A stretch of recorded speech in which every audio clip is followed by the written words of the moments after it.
Okay, thank you. Good afternoon, everybody, and welcome to the September 18, 2025 open meeting of the Guelph Police Services Board. I'd like to start with a territorial acknowledgement.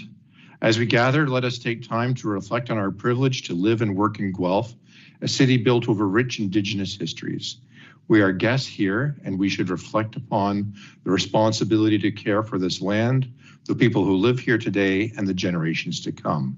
If our actions today can move us towards reconciliation, we should take pause and make those decisions with intention and gratitude. This place we call Guelph has served as traditional lands and a place of refuge for many peoples over time. But more specifically, the Attawandaronk and the Haudenosaunee, this land is held as the treaty lands and territory with the Mississaugas of the Credit First Nation. Guelph lies directly adjacent to the Haldimand Tract and is part of a long-established traditional hunting grounds of the Six Nations of the Grand River. Many First Nations, Inuit, and Métis people who have come from across Turtle Island call Guelph home today. Okay, so the first thing I'm going to ask is if there are any conflicts of interest. Okay, hearing none. Actually, Councillor Alt, I believe that in private, in our closed session, you declared a conflict Correct. With respect to one of our items that is going to come forth in the closed session. So that's correct. Senior moment. Apologies. Okay. So, all right. Then I'm going to ask, so that just for the record, Councillor Alt declared a conflict of interest with respect to a community fund resolution with respect to the Rib Fest for the Rotary Club. So I'm going to call on Mayor Guthrie, if you could please bring forward our motions with respect to the community fund. Yes, thank you, Mr. Chair. And would my motion include the Rotary one as well at this time? Yes, it would. Okay, so I believe there's three then.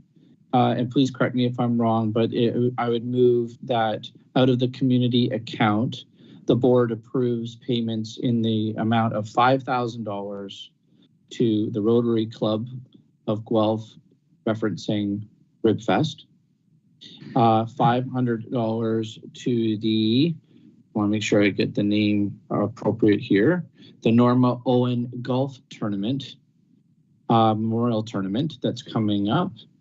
And also $500 to the Guelph Tool Library for their event that they'll be hosting soon as well. So 5,000, 500, and 500. And it's moved by myself, seconded by Ajay. Okay, thank you. All in favor? I was wondering maybe we could call the vote on separately just the Rotary one on its own. So so that Councillor Alt can maintain his conflict and not vote on that, but he would be able to vote on the other two. Thank you. That seems a good idea. And also, just to be for clarity, that the Rotary donation is actually a ratification vote of an electronic motion that had already that's taken place. Yeah. Okay. So we'll deal with the Rotary one first. Sure. All in favor of the Rotary? Opposed? Carried. Okay. Next, we'll deal with the Norma Owen Golf Tournament.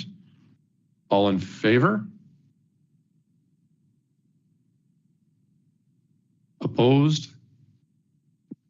Carried. And now the Guelph Tool Library. All in favor? Opposed? Carried. Thank you. Okay, and now we're going to deal with presentations and delegations. We have two presentations and a delegation today. Just reminding everyone that each will be allowed 10 minutes to present to the board, and that you will advise if and when you hit the 9-minute mark that we'll raise our hand and the Teams screen So if you can watch for that, okay? Thank you. First, we'll deal with, my pleasure to introduce Sarah Bowers-Peters from the Guelph Crime Stoppers, who is here to present the Crime Stoppers Guelph Wellington Annual Report.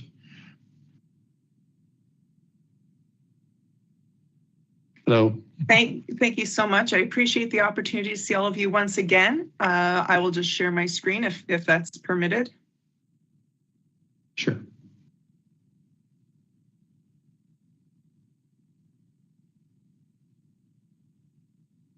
Hopefully that's coming up on everyone's screen. Perfect. Yeah. Excellent.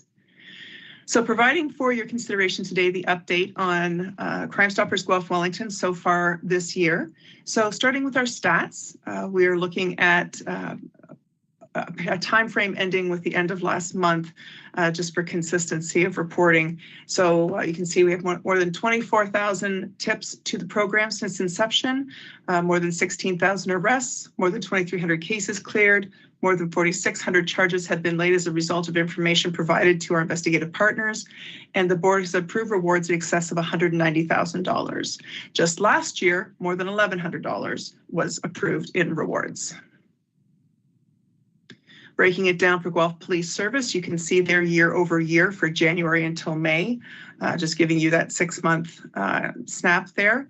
And then in the middle there, the total tips between January and May of 2025. So you can see the breakdown in relation to the total volume of tips that we've received. So far, we're a little ahead for Guelph Police Service, but that's also because we're a little ahead in our tip volume as well. As you know, our board of directors are volunteers from the community who donate their time and talent to serve on our community-based organization. Right now, we're currently sitting at 15 board members. Right now, we have 6 representing the city of Guelph. So in board activity, we are meeting hybrid as well as remote when possible, just to accommodate various board members and their needs. We've currently paused board member recruitment simply because at 15, we want to make sure that everyone is engaged. We did have a large intake of board members this year. Actually, of the board members there's only 2 people that were on the board previous to this year. So giving a sense of wanting to have consistency and a quality volunteer experience for these members. Obviously, fundraising is a primary responsibility of the board of directors, as we are responsible for paying tipster rewards and operating the program. And as a charitable not-for-profit, that is a key duty. A slight change, and this is some new news for individuals who are familiar with Crime Stoppers Month. We've designated September as Crime Stoppers Guelph Wellington Month. Now, traditionally, Crime Stoppers Month was held in January. And for those who were kind enough to join us in an annual commitment for the flag raising at Guelph City Hall, you know how cold it was, and it was questioned why we do this every year in January when winter can be so harsh in the city of Guelph and county of Wellington. So that's when, with a little reflection, and we realized that there was nothing tying Crime Stoppers Month to January, but there was something in September, which was the actual creation of Crime Stoppers. So our board of directors decided to recognize September as Crime Stoppers Guelph Wellington Month because that's when the Crime Stoppers initiative was launched in September of 1976. So the theme this year is fostering community safety, one tip at a time. And as you can see there, that's the flag raising we had earlier this week at Guelph City Hall. We have a number of fundraisers. I won't go through all of these, but a couple I do want to touch on would be we have an upcoming Guelph Griffin game that is going to be October 18th. So partnering with the University of Guelph, which is a key member of our community. We're looking to do a 50-50 draw as well as a raffle. There's also an upcoming trivia night at the Grandway Event Center in Elora. And we would love to have a team entered from Guelph Police Service or Guelph Police Services Board. Again, the fundraisers are to support the tipster rewards and operation of the program. This is actually a really key part of our program. So this past year, we've had more than 114 presentations. The previous year it was 67 presentations. So a tremendous increase in the volume. Most of these were attributed to the cyber safety presentation, which I'll get into in a moment. Also Crime Stoppers 101, which is just an introductory presentation about how the program works. Human trafficking messaging, whether it's for youth or for adults, specifically the 555, delivered in partnership with Detective Constable Hugh Curry, and Fraud Talk, which is something that we've created in partnership with Victim Services Wellington. Regarding the cyber safety presentation, this was actually launched about a year ago and was developed after two provincial child exploitation projects were announced, and certainly I felt compelled that we needed to do more. So I created a high school and elementary version of the presentations and gave this information to Upper Grand and Wellington Catholic District School Boards. So that was launched the first week of September of 2024. Within days of the launch, we were overwhelmed with requests for this information. And between September and December, I had 80 presentations delivered. And then between January and June, 82 more presentations.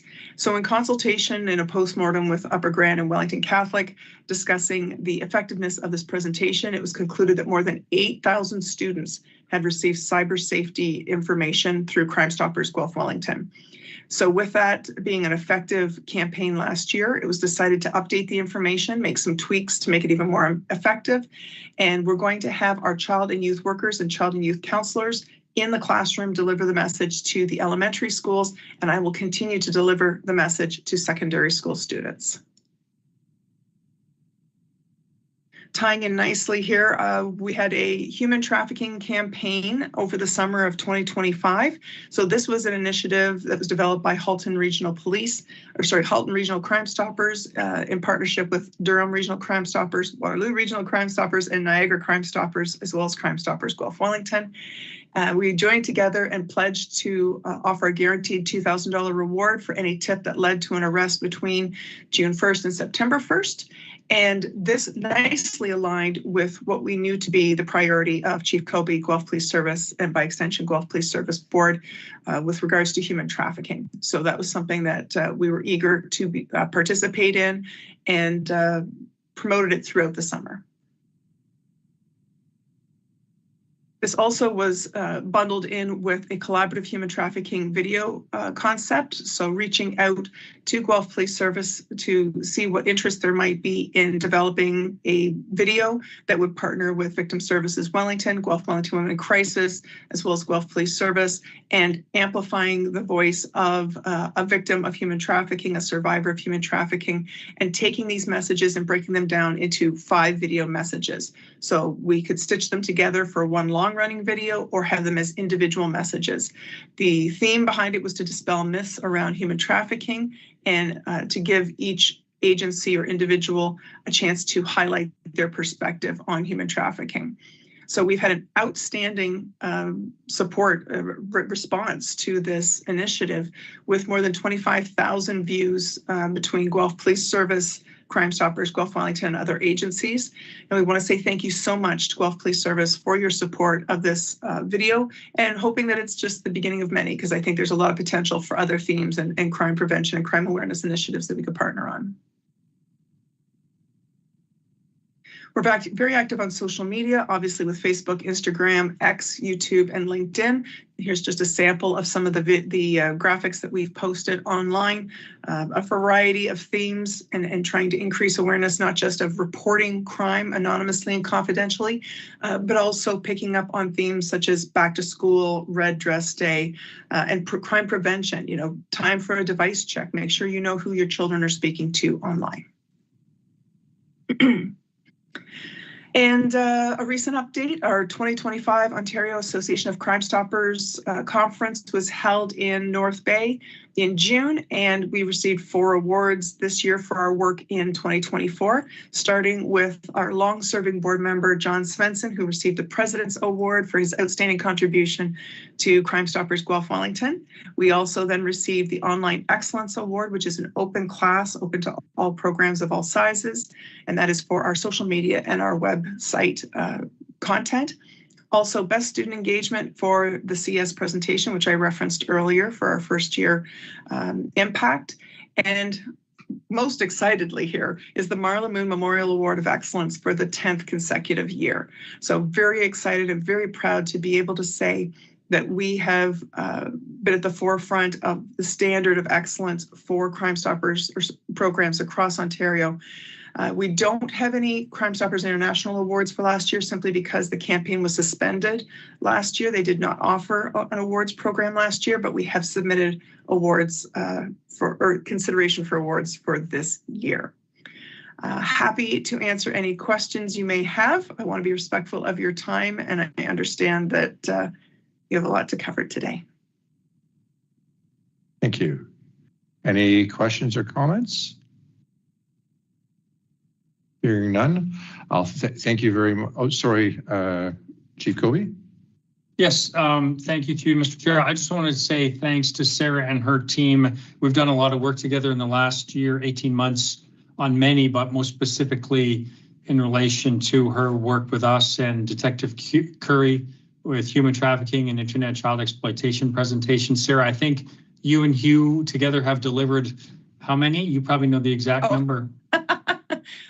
Countless at this point, actually. I'm afraid I don't have the number on the top of my head. But I just we're grateful for that partnership, and it really helps us working with you to kind of bring our community together and really amplify each other's messages in pursuit of the goals we have stated before, is to lead by example with respect to supporting victims and survivors of human trafficking, IPV, and internet child exploitation. Working with you and other partners, we want to be the standard on how to support victims and survivors and hold offenders accountable. So thanks so much. We're really grateful for your help. Appreciate that. Thank you, sir. So thank you very much, Sarah, for providing us with your update and your annual update. We look forward to hearing about the good work you do every year. So, and working with you throughout the year. So thank you very much. Thank you. Have a great day. Okay. Next, I'd like to welcome Melissa Kwiatkowski.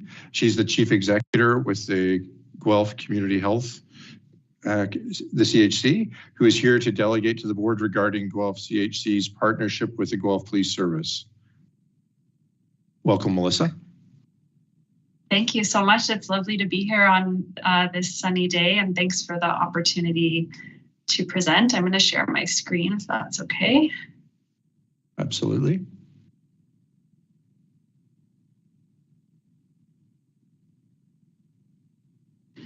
Can everyone see that okay? Great, yes. Thank you. Well, I just wanted to come and share today really to celebrate some of the partnership and collaboration work that's happening between Guelph Police Service and Guelph Community Health Center. I think it's a really important thing to highlight how health services and police services are working together. I know you probably hear a lot about the impact project on the health side, but definitely the collaboration does not end there, and we're all kind of working together as one system. So I wanted to highlight that. And I also just wanted to extend a huge thank you. I'm not going to get everyone, but some of the people we work with most closely on the most regular basis, just at every level of the organization, an openness and willingness to work together, a responsiveness, and just a commitment to solving problems together and supporting one another. So wanted to thank Chief Kobe. Hi, I see Steve Gill here, Andrew Goody, Dave Doxey, Ben Bear, Mark Pettipiece, and Mark O'Connell and Connor Vavods, of course, our downtown team. Just our team consistently tells me how awesome it is to work with all of you, and just want to thank you on all the collaborations. So I'm going to share a little bit about how we're doing that. So I do want to speak specifically about some of the work we're doing in the downtown core. I think this is kind of top of mind for everyone. We have worked really hard, not just Guelph Police and CHC, but many partners in the downtown to create a really robust system to address community risk and safety. Some of the groups that work most closely and most actively together are the police, including the downtown team in particular, the Welcoming Streets team, and the Impact team. The communication is integrated, work schedules are integrated.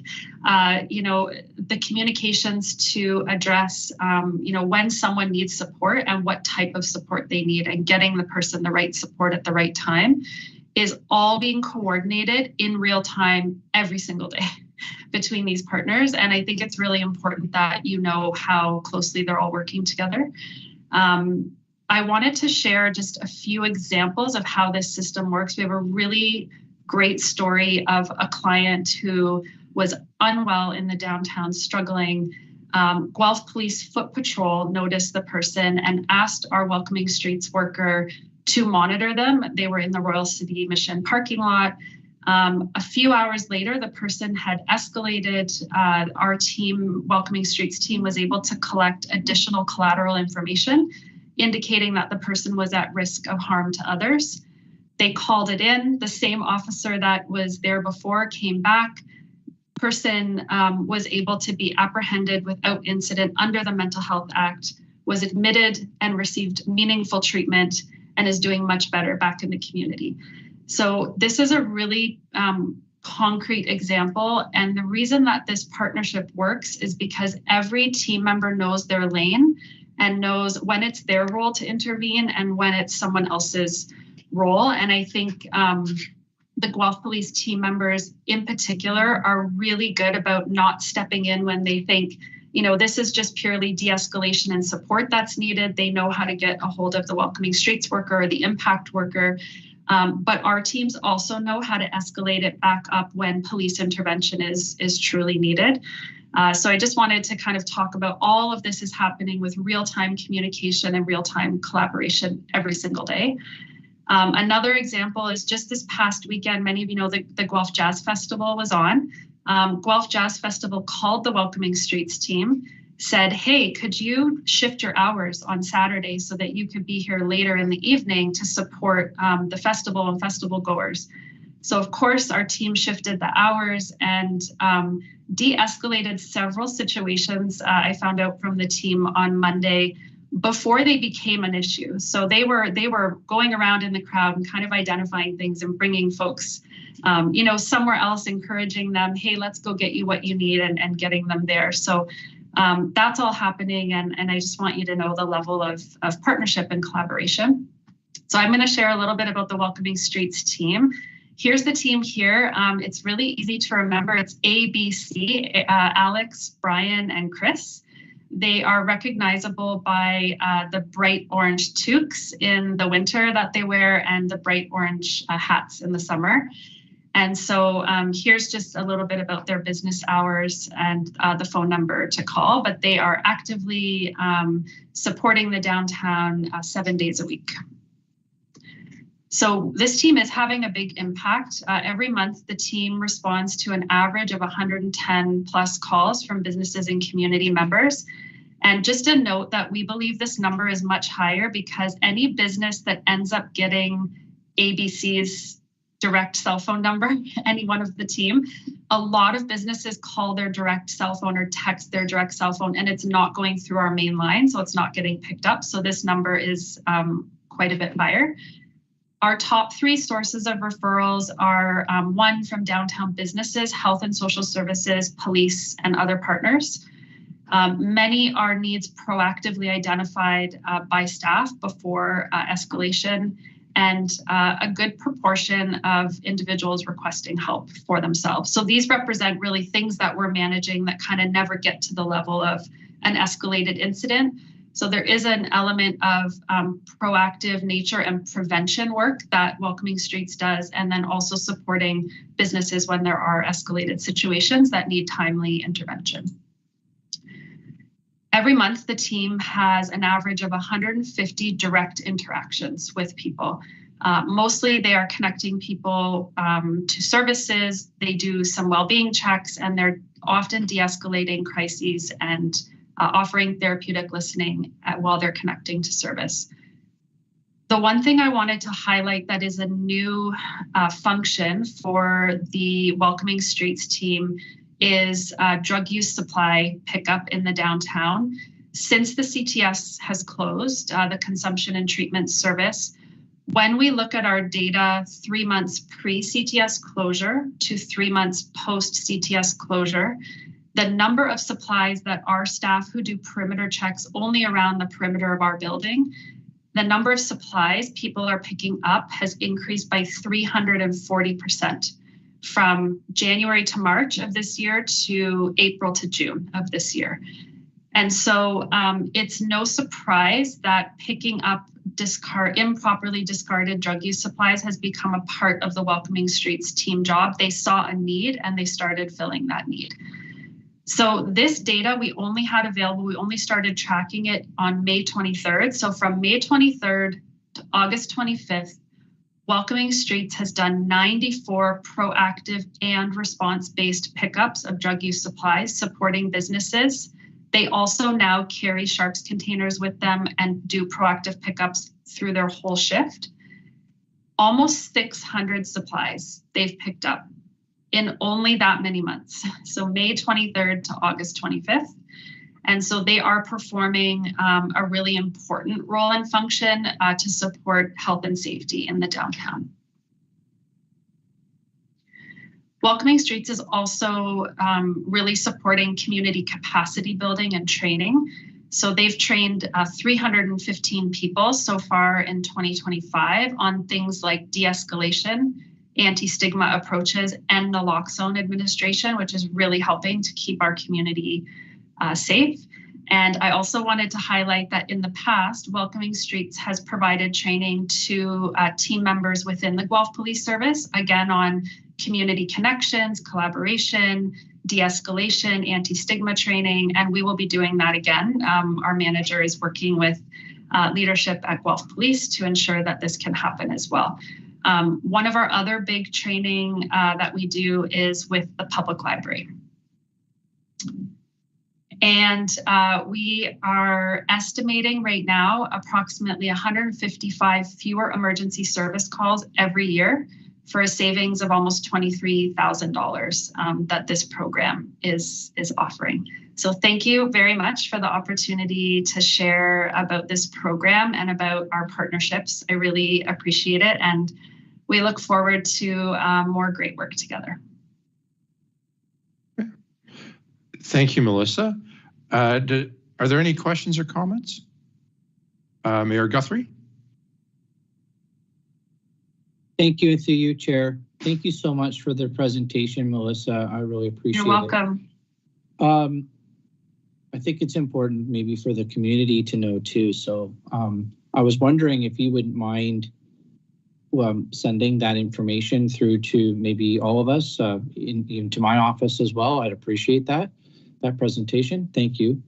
Yeah. And then my only question was unique individuals. So I'm just wondering, you're tracking the amount of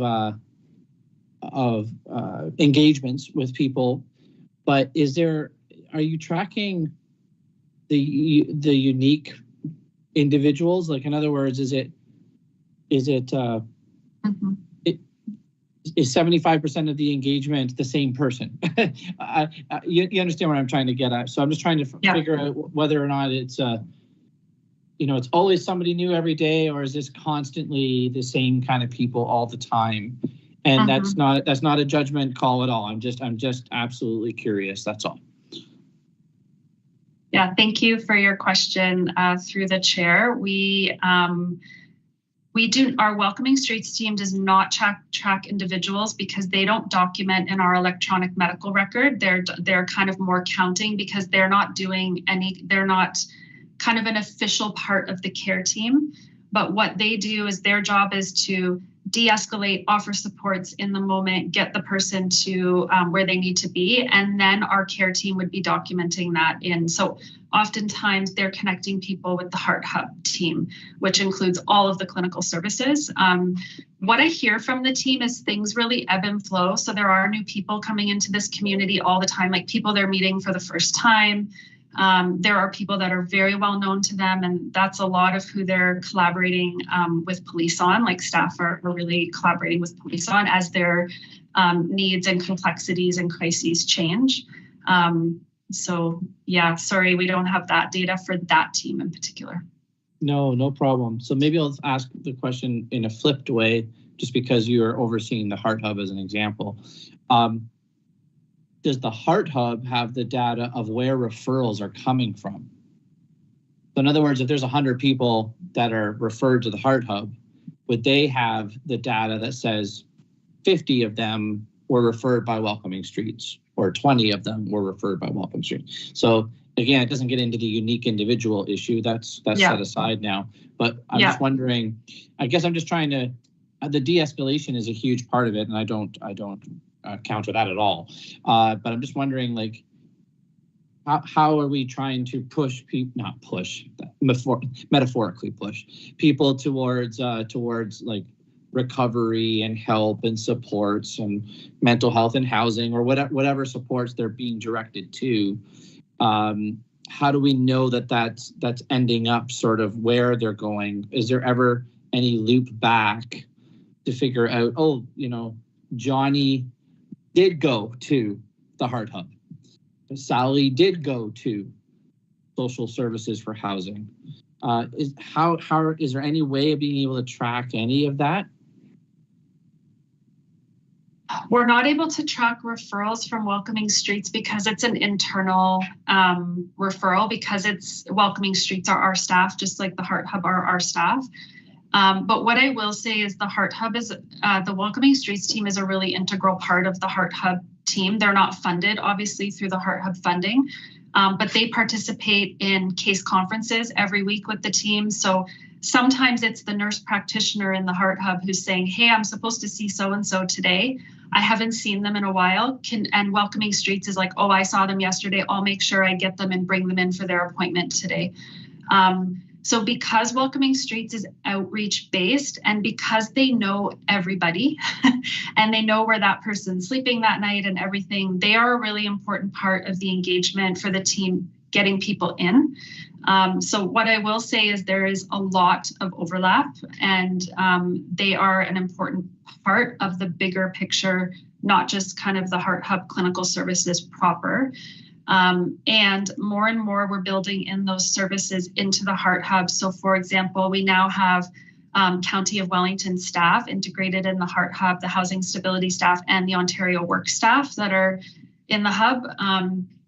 And this is just for this group here. So please don't share this. We're sending out a press release on Monday, but I trust all of you and I know that you'll keep it confidential. No, Melissa, I just want to, you know, this is a public this meeting. is the open meeting.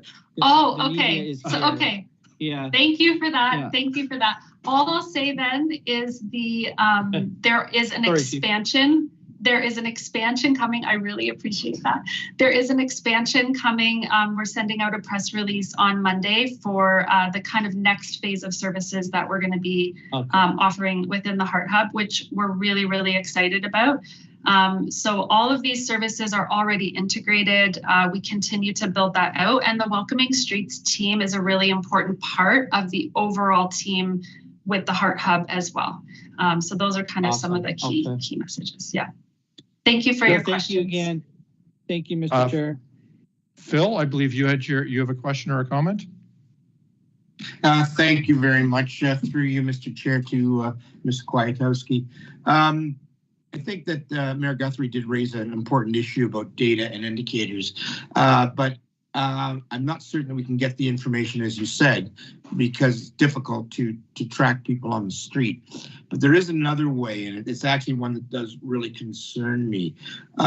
With people coming into the community all the time, I'm wondering if there's an impact that can be tracked on staff vis-a-vis burnout, PTSD, and actually directly correlated to the impact on staff from the expiry of the safe consumption sites, and now the addition of the heart hub sites. Whether we're able to track what's happened to our on-street staff, and are we then able to extrapolate what's happening in the community? Yeah. Thank you for the question through the chair. The Wellington Guelph Drug Strategy is partnering with public health to do a post-CTS closure impact report. That will be coming out probably within the next month. It's really early. It only looked at the first 3 months post-CTS closure, and what we're seeing on the ground is continual changes and dynamics that are happening. Some of the things that I can say in the Guelph Drug Strategy put out 2 health alerts in the past couple of weeks. It was over a period of about 10 days. I think it was either 42 or 46 drug poisonings. So the drug supply is changing significantly, and it's impacting what drug poisonings look like in the community and what medical interventions work and don't work. We are also noticing, as I shared in my presentation, a significant increase in the number of discarded drug use supplies that are improperly discarded all over, in and around our building, in and around the downtown, and our team is working on that. And we've also noticed a real increase in escalated behaviors. People can now not get the services that they need, and they're really upset, and they're not able to regulate their behaviors and their emotions. And so we're seeing that as well. But the report that the Drug Strategy and Public Health are working on will be shared with partners once it's ready in about a month. Yeah, thank you very much. I'm very, very concerned about everything that you just said and its impact upon the staff who are now in the position, and hopefully, I'm presuming that they're doing it safely, having to deal with such things as collecting drug paraphernalia on the street that otherwise would not be there. Yes. And similarly, I wonder whether that has an impact, as I said, on such things as burnout and on PTSD amongst the staff, even on the Welcome Streets end of things. Mm-hmm. I hope that does come out in your report. I don't think that was, there's a lot of staff input from the report on what they're seeing, but rest assured, as a healthcare organization, our staff are properly trained on how to discard supplies safely. And we do provide a lot of mental health and other supports for our team, just like anyone working in this work right now. We all need that. We all need to support one another, and we all need formal supports as well. 2 other questions. One is people coming into the community. Are we able to track where new people are coming from? I understand that many come in from Wellington County, but I don't think that that's really the issue here, because I would expect that we're not drawing from a geographic entity like Wellington County, but drawing from somewhere significantly different. We don't track that data, but I know the housing providers do, because if someone comes in from another community, they note that in their tracking system. And so they would likely have access to that. Okay. I think it was you with whom I was talking at one point. From what I understand, the overwhelming majority of I don't know how to say it right now, illegal drug consumptions occur within the household. Is that correct? And can you explain what that statistic is? That is correct. My understanding this was from the recent Board of Health report that went to Wellington Dufferin Guelph Public Health Board, that the majority of drug poisonings are taking place in private dwellings. It's not our data, so I wouldn't want to speak to it. So public health, that's their data, yeah. Okay, finally, 2 last questions. Welcoming Streets is outreach-based. You made the statement. How important is that to getting people within the system and offering whatever support can be offered? From my perspective, and research supports this, it's critical. We could not do our work. The Heart Hub would be empty and would see no one if it wasn't for peers and outreach teams. Peers and outreach do the relationship building. They build the trust so that people trust to come into our organization. Many people that we're talking about have had really negative experiences with formal systems like the healthcare system, education systems, child welfare systems, and they don't trust organizations. And so the only way they come through our doors is when they have someone that they know and trust saying it's okay to come here. So as I said, you know, our nurse practitioner who's sitting in the clinic here, if she can't find the person, she can't offer the healthcare. And so it's really the outreach teams that are able to get people to where they need to be. And it's all a coordinated system working together. Okay, and thank you. Last point. From what you stated, there's a myriad of staff from different organizations that are involved in making the community safer. I'll put it that way. I know OW's Ontario Work staff and so on and so forth. Without any numbers, I can then also assume, however, that this is a tremendously costly endeavor that goes far beyond what is being done at the Community Health Center and by police services. Am I correct in that? Yes, it's definitely comprehensive and it's definitely complex.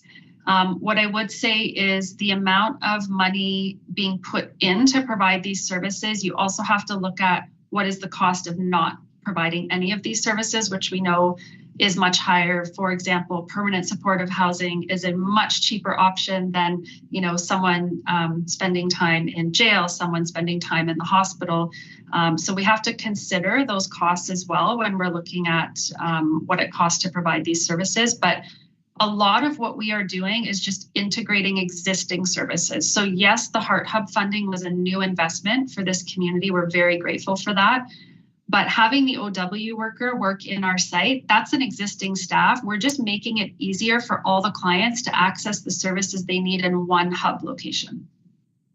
Thank you very much for your presentation and your candor in answering these questions. Thank you very much. Thank you. Any other questions or comments? Mayor Guthrie?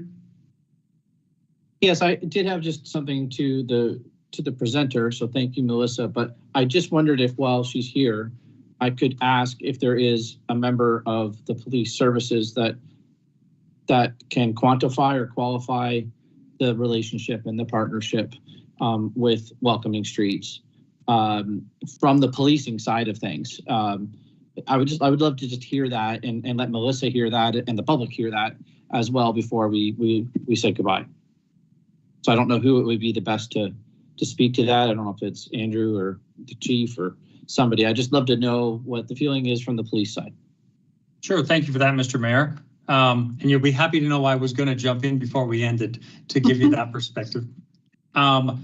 And I'm coming to Andrew because he has the most comprehensive involvement with Kim and Mark and Connor. But one of the best phone calls I ever get on multiple occasions, I get cold calls from Melissa, who wants to call and talk about the great relationship that our folks have with her folks and how we're working together to support those in need in our downtown. And that includes as well our businesses and visitors, as well as those struggling.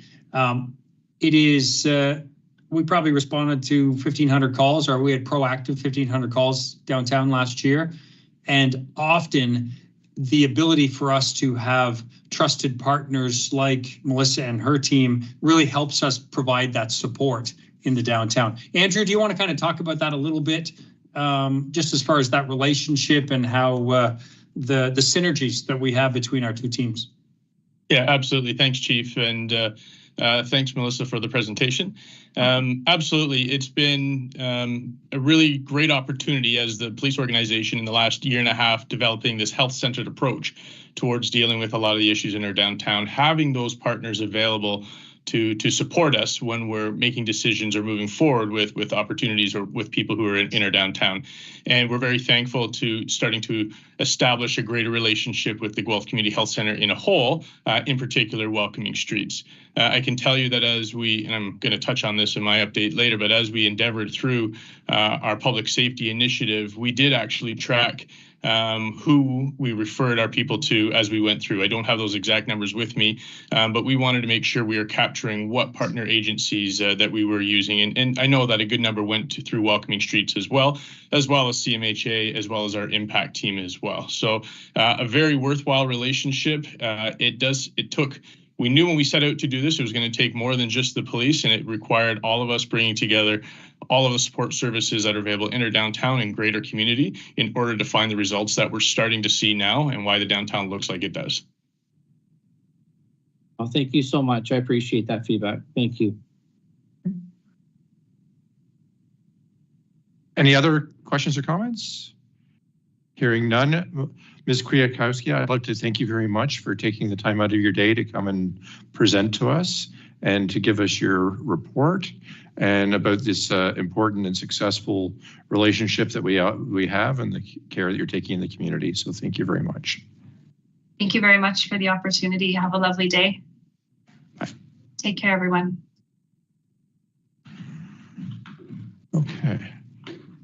Okay, so the next item on the agenda is I'm going to provide you with an update on my attendance at the Canadian Association of Police Governance Conference, which was held in August in Victoria. It was held between the 14th and the 16th. This conference was directed for members of the police services boards across the country, and it was well attended. I actually found that it was very, very valuable, and I would encourage other members of the board to take the opportunity to attend in future years. I found that I learned a lot in the sessions that they actually held, but I also probably learned as much in the hallways talking to other board chairs and committee members from across the country about the challenges that they're dealing with. So I would say I think it's highly valuable, and I thought it was worth it. Particularly, I thought there were some great sessions. There was the first session that started it was a sort of open session with all the board chairs to talk about the challenges they're having. And you couldn't help but be very proud of Guelph. I left thinking that we have great relationship with our chief, our senior leadership team, and that we have a very respectful relationship with our GPA. And unfortunately, not every police services board can say the same across the country. So I'm going to say I left realizing the things that I always thought were strong and realizing that they're very strong compared to others. Then there was, and just to give you an idea of how important that was, there were actually sessions on building and maintaining effective relationships between police services boards and their chiefs. That is an actual issue in this country. And then there was another session that involved about defunding and decriminalizing with lessons learned from Seattle and Portland and Vancouver. And there was a very strong session with a country music singer, Paul Brandt, actually leading it with respect to everything that's gone with human trafficking and intimate partner violence. And it was a little bit surprising for me to find that probably most of the leaders on this are from Alberta. Which sort of was not what I was expecting to hear going into that. So I thought that was something that was interesting. And then they had following up on the effective relationship between policing, there was a session specifically dealing with a collaborative approach between the Ottawa Police Services Board, their chief, and their police association. And there was quite a bit of, there was an important session dealing with First Nations police governance and the unique issues that they have and some of the unique political standing that they have compared to other police services board. I found that highly interesting. And then there was a public order and community engagement session, which was, I thought was, very informative. Obviously, this is a much more hot button topic out west than it is here. They seem to have a lot of protests, and so anyway, got some very interesting ideas coming out of that. And then there was a session done primarily about meeting the demands of changing communities and from a cultural sensitivity approach. And that was actually put on primarily with people from the Peel Police Services Board, but primarily dealing with Brampton itself. And then finally, there was a governance and mental health and social disorder session that was also quite informative. I found that, overall, I'm going to say I thought it was a very well done event. And I certainly think that we should be making efforts to attend these things on a regular basis. I regret the fact that this is the first one I've been, but I would certainly recommend it to others. And next year, it's going to go to the opposite end of the country. And I believe it's going to be in Newfoundland. It's going to be certainly on the East Coast. And I believe it was Newfoundland that's going to be the host next year. So perhaps other members of the board will take the opportunity to attend and participate. Any questions or? No? Okay, so the next item is for the approval of our agenda. So I need a mover and a seconder for the agenda. Mr. Sharma, and seconded by Councillor Alt. All in favor? Opposed? Carried? And then we have a consent. I'm going to look for a motion for to approve the consent agenda. However, if any member has an item from that consent agenda that they'd like to pull out for a discussion, perhaps we could do that before we pass the consent agenda. Hearing none, I'm going to ask for a mover of the consent agenda. Councillor Alt, seconded by Mr. Sharma. All in favor? Opposed? Carried. Okay, and our next item on the agenda is the 2022 financial variance report. So Chief Kobe, I'm going to ask if you could lead the board in this discussion. Perfect. Thank you, Mr. Chair. Now, Sarah can't be with us today, so you're stuck with me hearing about for the financial variance report. So just very high level, it's all documented well in the report. As of June 25, our financial variance report, all areas except overtime are in a green status, which means obviously we're monitoring overtime, which is at about 54% versus 50% at the end of June. But we're certainly projecting, we're certainly not projecting a deficit or anything like that at this point. All of some key things here. One of the reasons why we are under budget right now for our staffing is that we have a few vacancies that we're in the process of filling, and that's often just a function of timing. Positions are vacated, and then it takes with staffing processes, et cetera, to fill them. So that's why there's a few vacant FTEs. Overall, our police complement is under by 5 members, but that also captures the net new positions that were growth positions. So that's just the timing as we onboard new folks throughout the year. All of the capital projects are certainly within budget and have small surpluses in most of those. What I wanted to do is, in light of our variance report, as well as our budget discussions that will happen in the next couple of months, I wanted to give a chance to give the board some updates. And with your permission, Mr. Chair, I'll wait. If there's some specific variance questions, then I'll stop there. And then I'd like to roll into some presentations from a few of our folks to kind of capture the ROI on some of the investments that our community has been making. So I'm going to stop to see if there's any specific variance report questions before I continue on. Thank you, Chief Kobe. Any questions with respect to the variance? No, hearing none, I'll ask you to continue then, please. Okay. And then just for Leslie, from an agenda perspective, with your permission, we're kind of rolling in now to my update, my Chief's monthly update. Okay.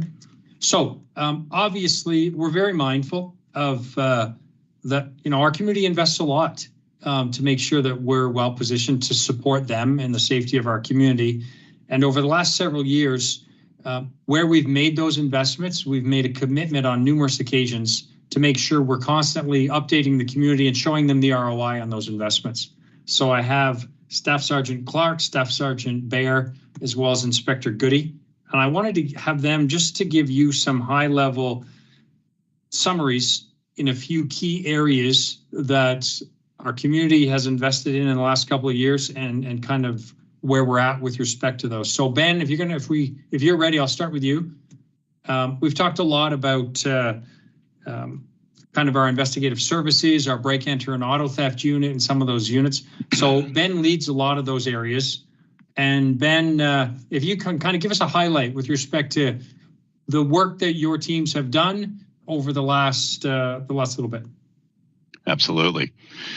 First, I just wanted to thank the board and the chief and our senior leadership for the vision and support and investment that we made in our investigative services. I can tell you, having been a supervisor, both on the case management side of things and now on with the intelligence, drug, and community response, break and enter and auto theft team, that this careful investment of capable people and training and technical equipment has created a very valuable investigative department that can be compared to any investigative department across the province. So I couldn't be more proud to be part of them and to be a supervisor with them.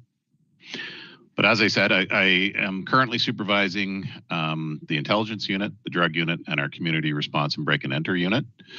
So I'll start with our intelligence unit, and most of what I'm going to discuss is just over the last 18 months, because it's been a while since we've had an opportunity to update you in these areas. So with our intelligence unit, they continue to gather, analyze, and share intelligence on issues such as human trafficking, organized crime, drug crime, and hate and extremism. We share both externally, so with our district partners, our provincial partners, and receive information from them as well, intelligence from them. And then we also assist with our uniform officers and our investigative units with their investigations to help them, and also to help with proactive policing initiatives. Beyond our daily intelligence gathering, they have also responded to over 40 requests for assistance from other investigative units in our police service over the last 18 months as well. And that doesn't include the countless times they've been asked to support their teammates in the drug unit and in the community response break and enter unit. So with that, they also provide assistance to uniform and other investigative units on a daily basis as required. So these are the teams, intelligence units, often don't know when they're going home that night because things change very quickly and they have to adapt and assist as necessary. And they also support special events when things like homecoming and those sort of things come around. We make sure that we're as safe as we can be under those circumstances. The drug unit is a second one that I am covering as a supervisor, and with the drug unit, we continue to investigate trafficking both within the city and also trafficking of people that are bringing drugs into our community. So sometimes you'll see trafficking investigations move outside of our jurisdiction, but that is just in order to reduce not only the amount of drugs that are currently in our community, but also disrupt organized crime distribution networks and attempt to reduce drugs coming into our community from outside. We're noticing some trends that continue. We're seeing links between drug trafficking and weapons possession. We're seeing links between drug trafficking and human trafficking. And just as with drug trafficking, human trafficking is typically seen by drug traffickers as another revenue stream. So that's the connection there.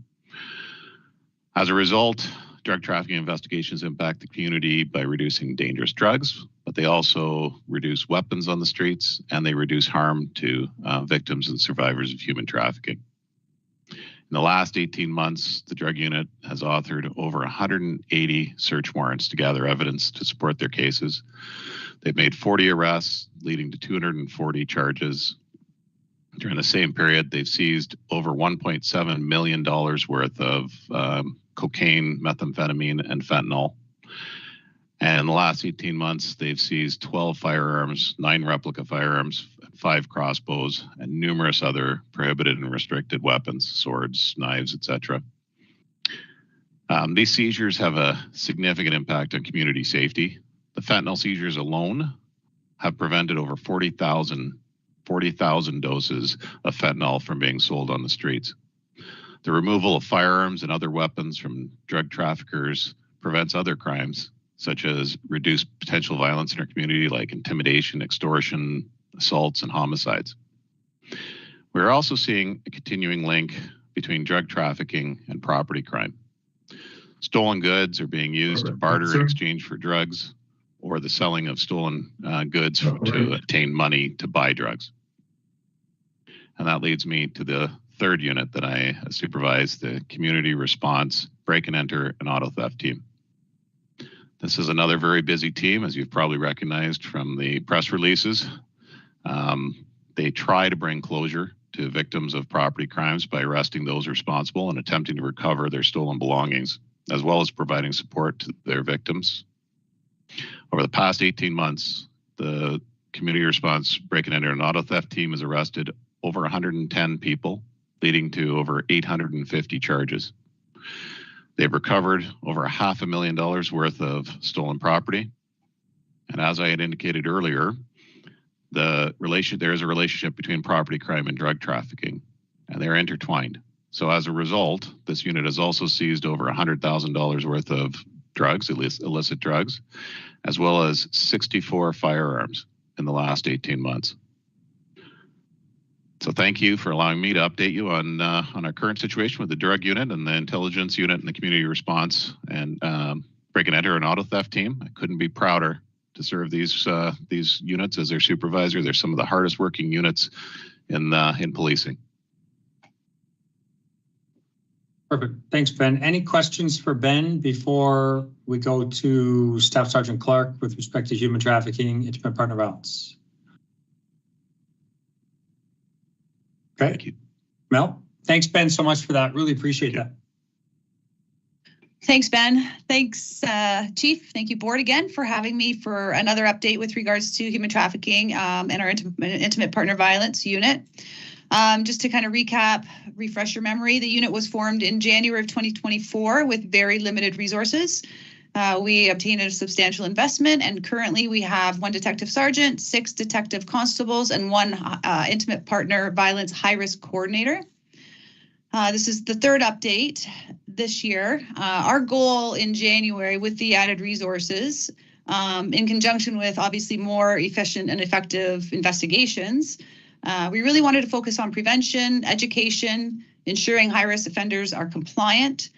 We wanted to get our early intervention program going for the intimate partner violence, as well as increase our safeguarding for our youth. So since January, the unit has worked very diligently to provide vital services to the community and to survivors of crime, while at the same time sending a clear message to offenders that criminal behavior will not be tolerated in our community. So we've done that through crime prevention, but also through that education piece and that proactive piece. So some highlights for this year. Intimate partner violence. We have had, as the Guelph Police Service, just under 1,150 calls for service in relation to intimate partner violence. So again, that's service-wide, but this unit allows for that support to happen for frontline, for a lot of those more serious investigations. We've had just over 65 successful compliance checks, so that's where contact is made with the offender. We've had over 30 arrests with regards to intimate partner violence within this unit. Our early intervention program is well underway, working with our community partners to ensure the successful integration of the program. So if we deal with the same individual twice in 1 month or individuals, we reach out to them, providing wraparound services. Our goal here is obviously to stop the cycle of intimate partner violence and subsequently calls for service. Human trafficking, we've had over 50 calls for service. Many of those proactive. If they are initiated by Frontline, this unit will usually take it over, again, due to the complexity of those types of investigations. I believe it's been mentioned, but our Frontline is really working towards getting into the hotel parking lots, doing those queries, adding that visibility as a deterrent for human trafficking. They're doing a great job there. We are still in contact with many females on an ongoing basis, just really working to build that rapport, build that trust, in hopes that they will come forward. Tracking and meeting with at-risk youth, both human trafficking and the child exploitation angle. We have just recently brought in our intel analyst to assist with tracking of calls. So this has been really helpful to establish repeat locations, the information, repeat offenders, that we're able to share this information with not only internally with our Frontline, but also with other police services. So we have a direct contact with that information. We are working closely with other police agencies. I believe I've mentioned in a previous update that, to the best of my knowledge, the research I've done, Guelph Police Service is the only service that has brought intimate partner violence and human trafficking together under one umbrella. And that is due to the overlapping cycles of violence inherent in both of those. So recently we had a police service reach out to us with a business plan requesting that we look into that, review it for them, because they are looking to present to their chief a new unit, and that would be the intimate partner violence, human trafficking, and high risk unit. So we are a pioneer to this, and other services are now looking to us for direction. Our ICE units, our child exploitation unit, they have safeguarded over 30 youth thus far, educating them on internet safety to prevent further exposure on the internet. And these children are identified through reported luring incidents as well as cyber tips. They've done over 10 arrests, and that's just a two-man team, just to be clear. Numerous presentations within the community, and Sarah spoke to some of that with Hugh, with the Crime Stoppers, and been part of 2 multi-jurisdictional projects, but they also assist other services on an ongoing basis.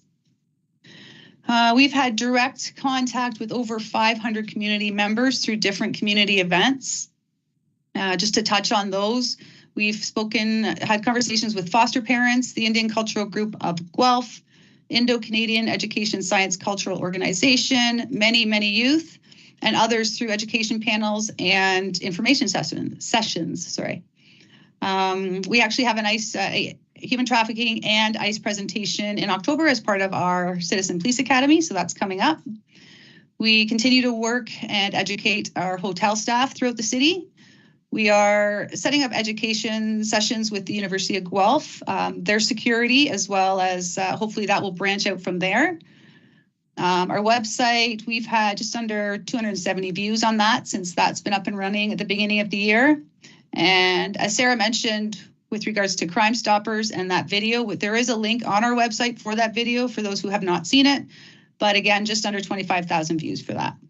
And we look forward to more collaboration with Crime Stoppers. We do a lot of work with them. I have mentioned on the last update, we formed a Guelph and Wellington anti-human trafficking table. So this kind of replicates ARI, and ARI is a table that works with at-risk youth that are involved in the justice system. This specifically is a table that works with at-risk youth for human trafficking. So a lot of information sharing, collaboration, looking to see how we can move forward with the prevention proactive piece. And that is with Family and Children's Services, Victim Services, Guelph General, Women in Crisis. We have both school boards, CMHA, and OPP. So there's already been some great initiatives and discussions for some projects moving forward. As far as the future, obviously continuing to work diligently in what I've already outlined. but we would like to work more directly with Immigration Services with the education piece, working more directly with both school boards to provide that proactive education and awareness to expand that youth safeguarding program. And also just internally working more closely with our community resource officers, ensuring the consistent messaging and that tracking of the safeguarding of our youth, because I think that is really, really important. And then other proactive projects with other organizations like Bylaw, Ministry of Labor, and obviously other police services we work with all the time on a continuous basis. So again, just a recap of the year, and thank you again for the opportunity.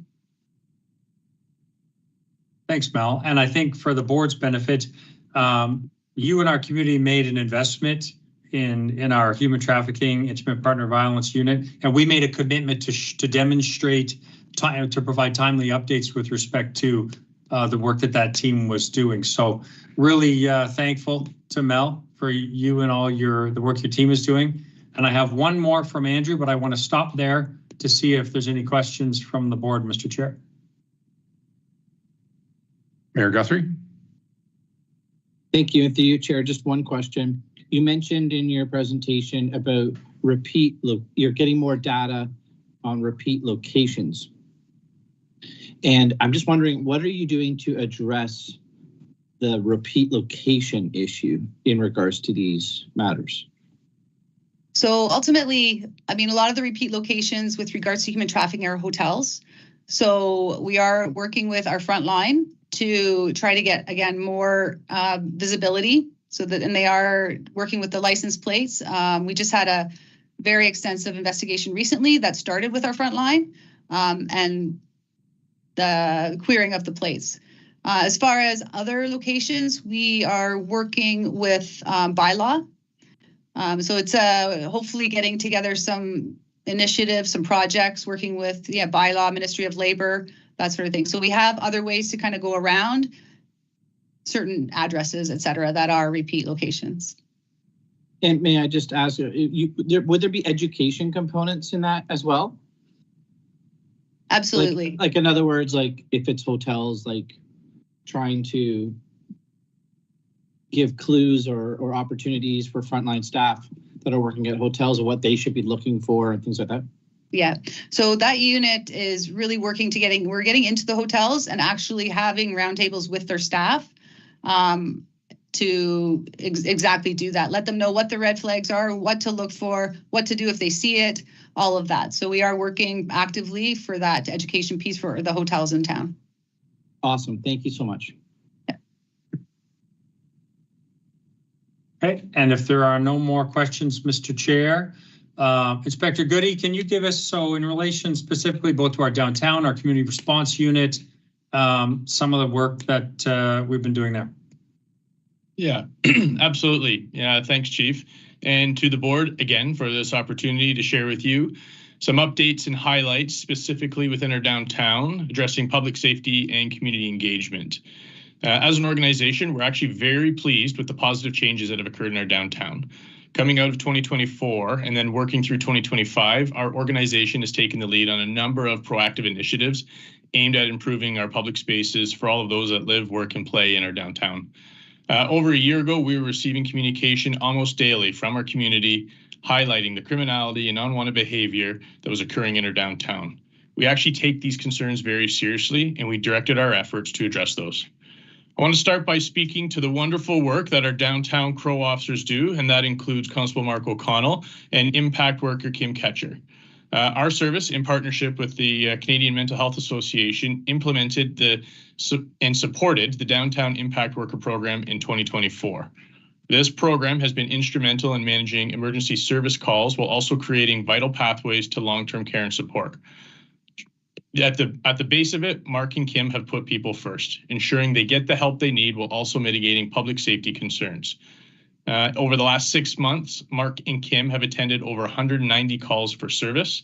In addition to that, they've referred over 150 people to support services in our community. That is absolutely incredible and speaks to the value this program has in our community and demonstrates a significant return on investment.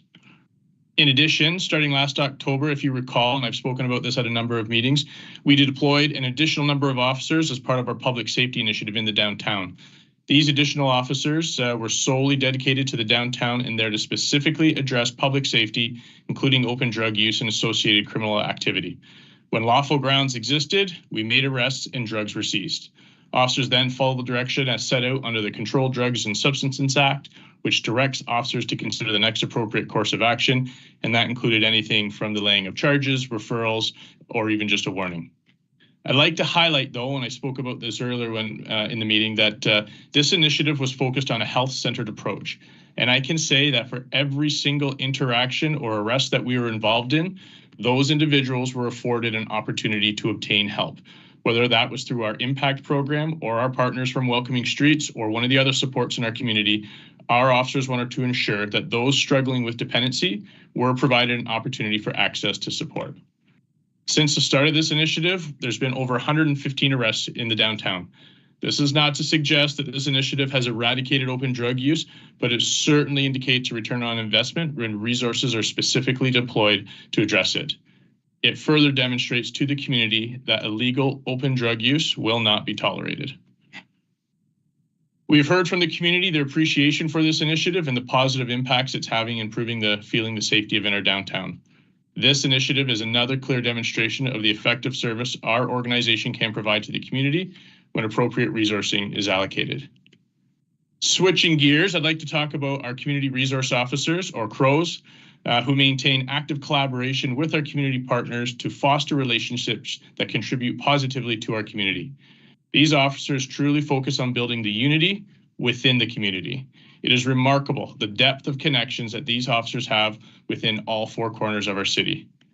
One of the priorities of our CROs is to participate in proactive initiatives and engagements within our community.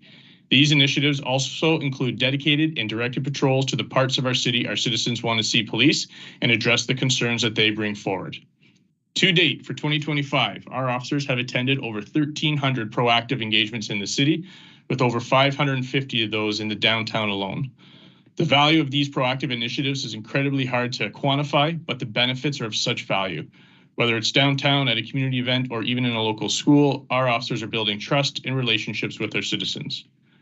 As an organization, we look forward to the growth of our CRO program, working with our community partners to build a robust team in 2026 that is cross-functional and serves the needs of our support services, our school boards, and our other community partners to further initiatives that ultimately support the larger community. Turning to CSOC. In May of this year, we celebrated the 1-year anniversary of our Community Safety Operations Center being operational. The CSOC is a multifaceted unit that improves community safety through innovative software, which allows officers to respond to calls both in person and via video feeds. Our CSOC members can assist frontline officers by accessing cameras and using video to help with a wide variety of investigation. Having access to these cameras and CCTV video supports the goal of reducing crime while also improving community safety. To date, there have been numerous investigations in the downtown where CSOC has played a vital role. Since its inception, this unit has been able to help investigations including sexual assaults, stabbings, and serious motor vehicle collisions. This is important because the best evidence is video evidence. Investigations supported by video evidence have a stronger likelihood of success in the criminal justice system. It's hard to argue something that unfolds before your eyes. Our CSOC also has a call management system or strategy, which can divert non-emergency calls. This process is great because it frees up frontline officers for emergency calls and reduces citizen wait times. It's a very innovative approach to ensuring community safety. It's also a tool that doesn't replace officers, but rather complements them in their response. Since the start of 2025, CSOC has received and managed over 5,800 calls for service so far, including investigations into shoplifting, break-and-enters, stolen vehicles, and missing persons. As a note, for 2024, there was 7,200 calls for service. We're well on our way to surpassing that this year. CSOC has clearly demonstrated its value in assisting with investigations, reducing crime, and most importantly, enhancing community safety. The continued growth of CSOC and its success is built around access to cameras. At this stage, our focus is on further expansion. Feedback from the community indicates a preference for additional cameras to support enhanced safety measures. As an organization, we are actively evaluating multiple options for increasing camera coverage. Currently, CSOC has 19 cameras in the downtown. Due to a great working and positive relationship with the city, we have collaboratively advanced initiatives utilizing existing infrastructure to support the further expansion of additional cameras. In the near future, CSOC will have gained access to additional cameras within our city. This is the type of innovative progress our service is proud of. As this expansion continues, we will continue to consult with our partners and our community. Pending any questions, Chief, that would be my update. Okay. Any questions for Andrew? Mayor Guthrie? Yes, thank you. Through you, Chair. I'm going to put maybe you or the chief on the spot. So I apologize for maybe not giving you a heads up on this. But you talked about cameras and the safety of cameras. And this past week, we heard the Premier talk about speed enforcement cameras. And his idea was to get rid of them and to instead just put an officer on every street doing speed enforcement. In Guelph, that would translate into 12, because currently we have 12 speed enforcement cameras. So 12 police officers with their gear that they would need, probably a car as well. Do you have any idea the approximate cost that would be to supplement that idea? Short answer, I'd want that to be a takeaway, Mr. Mayor, because there's a lot of variables that you've just asked me to consider. I'd want to talk to traffic. And I think there's always a suite of options with respect to community safety, but I would literally, it wouldn't even be napkin math I'd be doing there. I'd be literally trying to throw a number. So I'd want to come back to you with a question. Okay. Like that. All right, I think it's important that if you know, that maybe we start that math to try to understand what the impact of that might be. And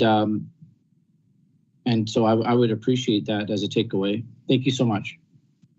Sure. And I do think it's important that obviously our Vision Zero and our goal to support the city, it's not unsurprising that some members of our community think the speed cameras and the deployment of them and all that stuff is a GPS thing. I think it is important. You know, we're not, we certainly support Vision Zero and all the road safety initiatives, but our city colleagues, they are the experts with respect to the deployment of that equipment throughout the city. So another reason why I'd want to take that one away before I spoke too much on that one.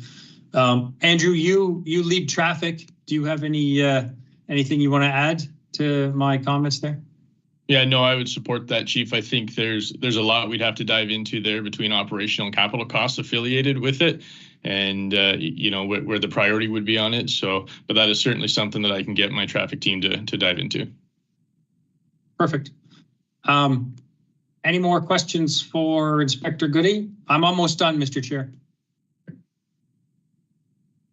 Okay, and I just wanted to conclude on a couple of things. In the consent agenda, there was a promotions report that recognized the promotion of Staff Sergeant Chris Probst and Sergeant Scott Beezer. I just wanted to thank both of them. Leadership is a very important role, and people make a decision to take on those roles, and I want to congratulate them both for that. I also wanted to highlight, we recently launched our next generation 911, and while the majority of our community members who call our dispatch for an emergency or non-emergency call, they won't even notice the difference, but I think it's important to highlight our dispatch team responded in 2024 to over 40,000 911 calls and approximately 80,000 non-emergency calls. So that's 120,000 calls. And our new NG 911 system will provide, you know, better data, more security, and is just overall advancing the technology. I also think it's important to mention that the Ontario government has provided approximately $2 million for us to make this enhancement since 2022. We're obviously grateful for that grant funding in relation to that new technology. And finally, this is the fall, and we had our variance report This month, next month, we're going to be talking about budgets. And I think that the presentation you got from Ben, Mel, and Andrew demonstrates the consistent themes we've been talking about for several years now. When we invest, we can show very positive impacts and return on that investment. Overall, make our community much safer, which we have seen with respect to our overall crime severity trends over the last several years. But those investments also require that we provide accountability to our citizens and show what we are achieving for them with their investments. And so I want to really thank Ben, Mel, and Andrew. We will always present data-based reasoning behind the resources required, but equally so, we will return with information on the return on that investment. So I want to thank the board for their patience. I know they were lengthy updates, but it's the time of the year that the community deserves to know what we're doing with their investments. So with that, Mr. Chair, I have nothing further barring any questions. Thank you very much, Chief. And thank you very much to Officers Goody and to Officer Bear and to Officer Clark. Next item is our next open meeting, which will be held October 16th, 2025 at 2:30 p.m. via Teams and live streamed on YouTube. And Mr. Chair, Leslie has her hand up. Oh, sorry, Leslie. That's okay. Sorry, I just wanted to point out that the meeting date has been changed to October 23rd. Oh, thank you. From October 16th. Thank you very much. Thank you. Okay, in that case, I need a mover and a seconder for adjournment. Vice Chair Sharma and Mayor Guthrie, all in favor? Opposed? Carried. Thank you, everybody, and have a wonderful day.